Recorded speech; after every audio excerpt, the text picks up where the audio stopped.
people seem to be planting gardens and growing their own food this year. I'm one of those first-time gardeners. Could gardens like mine change the world? Advocates of the Climate Victory Garden movement believe they can. My name is Sofia Englund, and I'm from Stockholm, Sweden, birthplace of teenage climate activist Greta Thunberg and the Nobel Peace Prize. It won't be possible for me to visit Sweden for a while due to the coronavirus pandemic. Perhaps that's another reason planting roots in my adopted home in the San Francisco Bay Area feels important to me right now.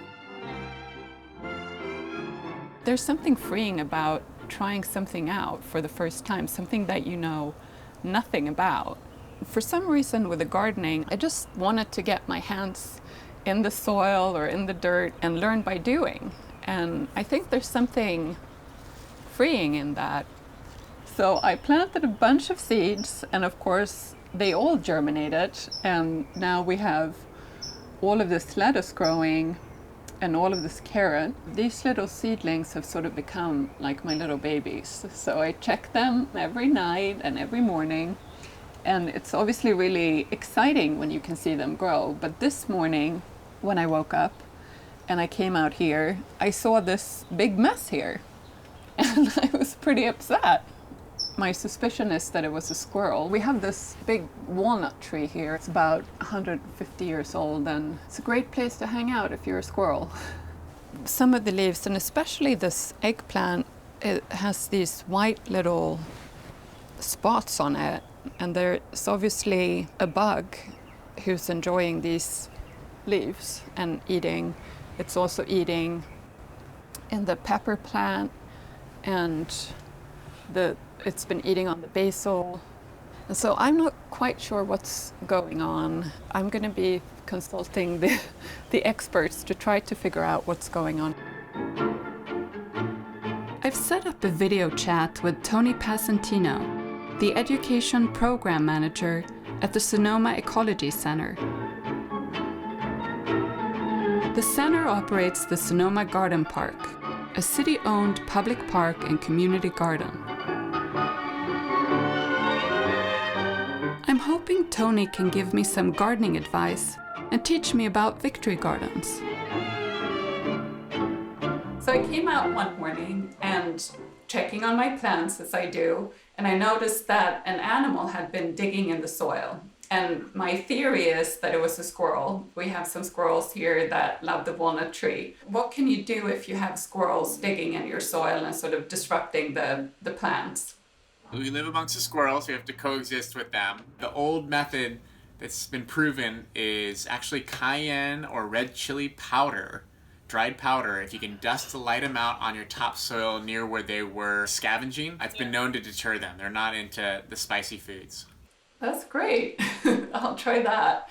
So Yeah. what is it that they're doing when they're digging? They might be planting that walnut nearby you for a little bit of a winter forage. They were squirreling it away. That's right. That's what I was thinking.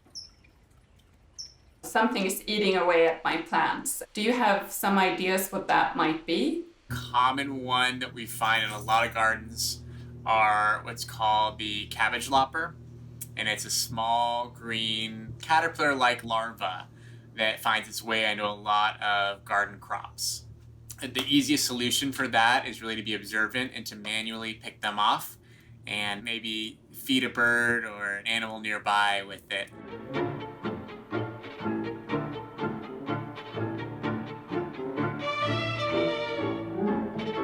What is the victory garden and what is the history of the victory garden? The victory garden concept originated around the time of World War I. It picked up even more steam in World War II. Some estimates are saying that about 20 million gardens were planted in 1942 alone.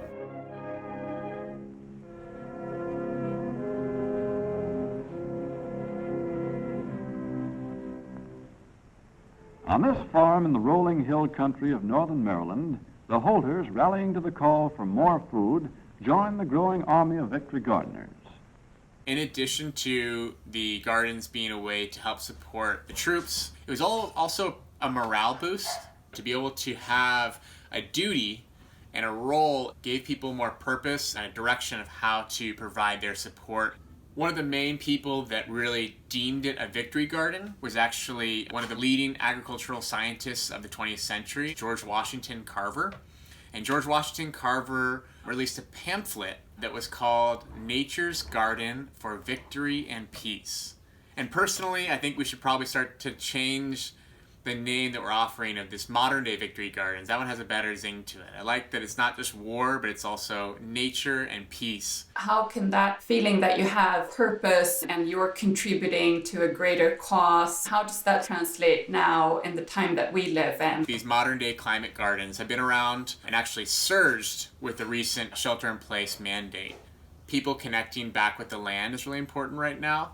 Agricultural production is a huge contributor of our greenhouse gas emissions. Up to 20 to 30% of our emissions of individuals is contributed through our food consumption, our food systems. Sourcing locally, buying locally, we're all pretty familiar with now.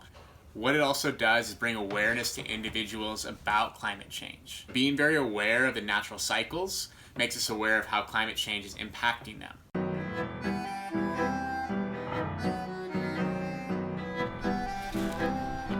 Tony said that cultivating healthy soil will benefit my garden and the environment. I'm planting ground cover and using compost to help my soil along. Tony mentioned that planting marigold flowers in your bed can help to repel insects that could harm plants.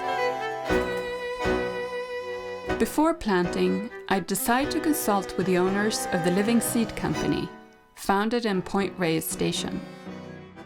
Astrid and Matthew Hoffman's shared interest in seeds, gardening, and environmental advocacy brought the couple together.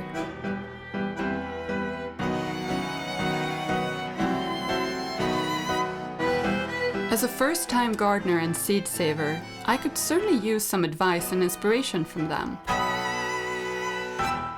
It seemed to be going well at first, and then it sort of went too well because I think I planted too many seeds too close together, so it sort of became a little bit crowded. My mentality was sort of like, the more I put in there, the better, and I'll have maybe some of them won't germinate, and then they all did. Right, that's a good thing. I'm from Sweden, and growing things there is just so much more difficult than here, so I don't think I realized that it's just really good conditions for growing vegetables here, and they were just really happy. Overcrowding could be detrimental, obviously, to the seeds because what happens is the plants start competing for water and nutrients and space. Ultimately, understanding what each variety needs, the amount of space that they're going to need once they become mature, because initially your garden might look a little spindly because there's like one little plant here and a little plant there, but those plants need that amount of space to fully grow out. There are some benefits to sourcing your seeds from a local company, right? So maybe you could tell me a little bit more about that. Seeds are living, breathing embryos, and they acclimate to the particular soil, particular climate, and they're constantly scanning their environment to adapt. And it's amazing how when you source seed from a local company based in your area, those seeds are naturally more acclimated to your particular area. And then once you plant those seeds, and if you decide to save those seeds become even more acclimated to your specific garden. Could there be a connection between gardening and world peace? I'm curious to find out more about Matthew's work on the giant peace dove puppet movement, a collaboration with UN Messenger of Peace, Dr. Jane Goodall.